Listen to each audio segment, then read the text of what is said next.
speaker kalome speaker ka zobel na chu nim hey question an siama masa po khan achuak man thin silawa han zobel kan di khan the rem sang silawa tunami po hi zona somthum le pathumna nimina khan achuaka helai hausa chhang an sang man lawa ma se azia ka channa mu ania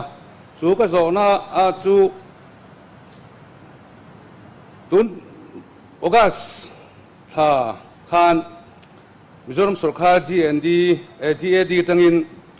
warrant of precedence order of precedence Mizoram Sarkarin ati suwa khan autonomous district council ADC noya CM chairman deputy chairman EM le MDC tehi article of warrant number enza dange da anni ti kazota suda min channa chuan autonomous district council ADC noya CM chairman deputy chairman EM le MDC te article warrant post ming mera da lan anilo ti min channa ani a ti chuan zona panina da anilo se enge chan ti a ka zona min channa chuan oga si somni le pariat sangkha jokwa somkwa GAD na warrant order precedence ati so azuzuin Sarkar hun poi moa tel tura som anya andin muntul chu nota zia chian ani tin min sanga pu speaker order khami arong kuat su tak ka kha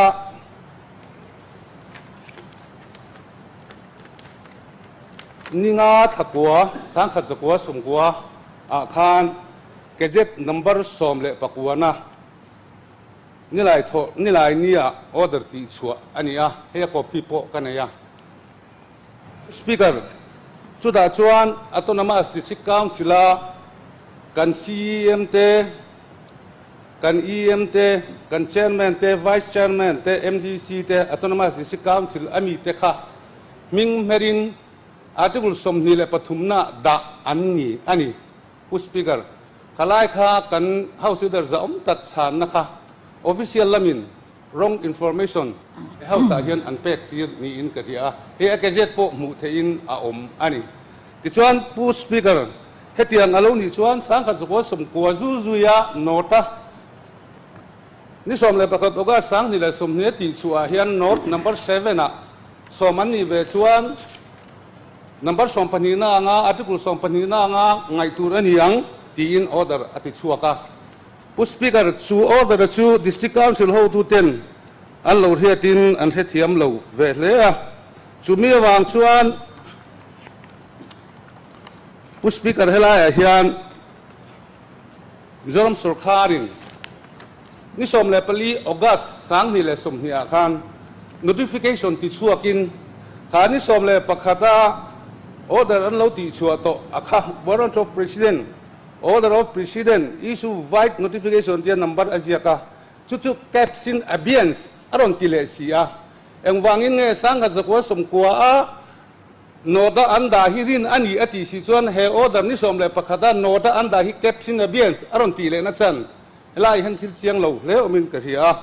pu speaker voina ka zobel du achu hey ni som le pakhada suaka hian article somna hian mayor Aizol municipal corporation hi da ani kan autonomous district council te so constitutional ding ania six schedule to the constitution atanga din ani kan hiat thewangin Mizo district council online poi lakha regional council lakha constitution huaya din ania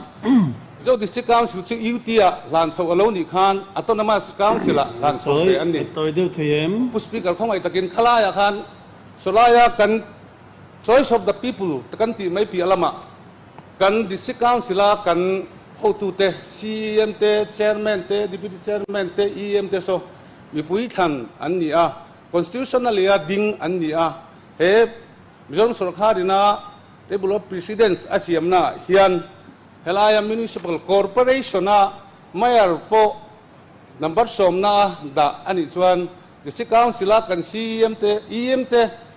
chairman te MDC te ne na reng khata da mai hi adik lo de lo mo da that siam that sak da na om them ka te hela hian pu speaker kan huangin Mizoram apo chief minister te cabinet minister te minister of state te member MLA te chu article kan in thawek ani solaya district council an ne wanga CM te le MDC te rank thata da vek so akal phung emi district council te kan za le kan soi moi so at diklom ka ti pu speaker ka zo na ta ka su mena min san na hian oga si somdile period sangka zuwa somkwa GAD order note da anni ti hi note anda lo gazette number somle pakwana ninga thakwa sangka zuwa somkwa kan gazette awmani number somdile pathumna nom kha kha engtin nge pu speaker kalpui zel ani angti kazot ani tin he hau ka hian ton achang tu ton chanda dur chiang to e o speaker lo me pu speaker alo mo me kan member ten hilai kan session reilo tenia advantage anan la tilfiet du anan zobel zelhi alo moma ngai ila pakatna chuan kan member zom tak Ngunlianchunga soina warano presidents ka adika warano presidency state dang ho po hian an siam thadu vak lova siam thangam lo kan ti don nge chiều hiền nó hiện tấm đủ lưu tục qua cái ni po hi sáng khát giặc quá sầm quá mi các anh là ring ngara sáng khát giặc quá sầm quá là lâu ni nó liền bụi cắn ngã tổ cọp mấy chú vẫn tiếng ai ni kan tia amar chú alal dan indot anga kan pom na ani chia chú ni chuang là vậy em po ni se cái point in chặt lệ điệu chú ngay này hay chú lâu diệt bel tour hay kan information commission lama te lok ayukta lama te adanga abel tulian pui tam to siya kan tia voi khat kanan ti china amar chu a fellow mani ti kan ria kan member zom tak Ngunlianchunga soin kan elected te hi chu kan ngai poimo angai ani chu wangin elected te kha official te na an omna category in ang chi deu lai te po chu theye amai ro chu a principle ngai poimo tura ka ngai chu ke ma mi mala mi pui ai o than chu an poi mo tur ni chu wangin halaya order mania ti mai la lo oma paka lo mangri su lo chol ti ri ro u ingai tu thaliang let it be kept in abeyance for further consideration katiani chu wangin kha chu rifara han lom pui vak ture mo vui pui vak ture mo lo ve kha chu kan da thatwa tu na man la oma chu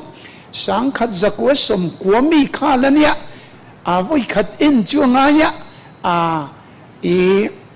siam ngam lo ngot khani mang si la wa chu wangin enge motia hui sin de wa kan siam chu angai to ngani rei to lu tu kwa eng pon se kha chu kan lo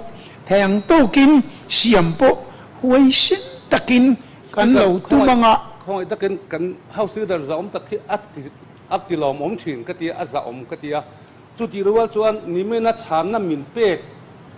khan diklo taka he house member te chan na pek lai taka kha chan chu hei da ni lo se enge achan tia ka zo na hian pu speaker oga si somni le period sa ka zo som kwa GAD ina warrant order of president ati chua zulzuin sarkari hum poimo tel tur som ania andin hun tur chu nota zia chian ani ati nota zia chian ani lawa article somni le pathumna ahan paliu liwa da ania halai taka kha he house member ten zo na ka kan chief minister chuan hi ama min channa ani rualin official te fit ani ti kan ria kan official te hian member te zo na he ti mai me chan tur kan ni mi ti bi de ben sti kha nota ziak ati kha tok mai lo mi lawe puspi tu na achok thara hian nota zia ania number 7 at chuak thar ka chu eng ma lovania thar su dik chia ma se sang ka referin sa anlo la palani poina dik love ani chia sang khat zakwa som kwa ti som ni le pariat oga sami kha heta hian nan ron ring si a khata khan number som ni le pathum na article som ni na hian la chhang la yala ni re nga speaker kan min san na kha alom om ka ti a kaloma chuti rualin amaru chu official te na chan na an siama hian inhnialna ya chan na poina to na district council te hnuai CM chairman te waran top post ming mera da an nilo lan nan nilo an tile a da lan nan ni alom jet number so la pakuna house leader ina soi kha a zawm a zawm ria mani takin chiang thudik zawin ni se chhang kan ti ni su le aing poni sela tuna kan man lai kala chu sang khat zakwa som kwa mi kha alania tun maya han siam thar le kha man ri lo tur ngai tu le tur kan ti ania chu wangin a chan na enge motia fu lo pal a omani point sang khat zakwa som kwa kha kan la man me ka chu ani amai ro chu party eta kan legislature party lampang nge khang ho tu ti po kha in ron tlang diwa hei chu hui sin taka voi khat kan siam chu wangai to im ti chu ka ngai tu anani te amara chu kata kan ka soeng khan mi pui ai o chu kan ngai poi mo tu rani ti ka a principle a chuan ke ma ngai dan po ni kami china khani ta phot sela